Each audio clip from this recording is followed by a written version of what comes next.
अचिकित्सचिकित्साय आद्यान्तरहिताय च सर्वलोकैकवन्दाय वैद्यनाथाय ते नमः।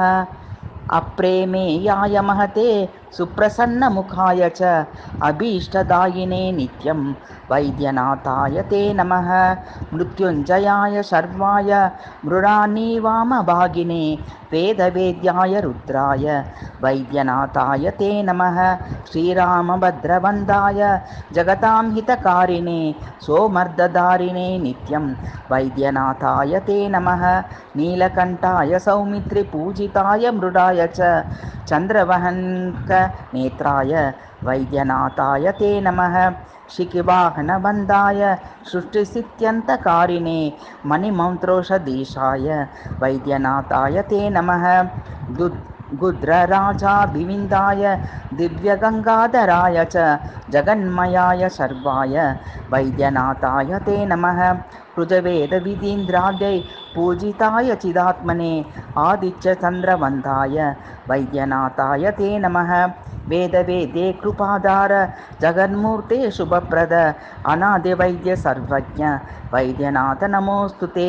गंगाधर महादेव चन्द्रवहन्यकलोचन पिनाकपाणे विश्वेश वैद्यनाथ नमोऽस्तु ते। वृषवाहन देवेश अचिकित्सचिकिञ्चक करुणाकर गौरीश वैद्यनाथ नमोऽस्तु ते। विधिविष्णुमुखैर्देवैरक्षं मानपदाम्बुज अप्रमेय हरेशान वैद्यनाथ नमोऽस्तु ते। रामलक्ष्मण सूर्येन्दु जटायुश्रुतिपूजित मदनान्तक सर्वेश वैद्यनाथ नमोऽस्तु ते।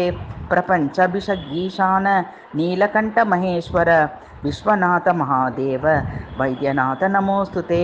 उमापते लोकनाथ मणिमन्त्रौषधेश्वर दीनबन्धो दयासिन्धु वैद्यनाथ नमोऽस्तु ते। त्रिगुणातीत चिद्रूप तापत्रय विमोचन विरूपाक्ष जगन्नाथ वैद्यनाथ नमोऽस्तु ते।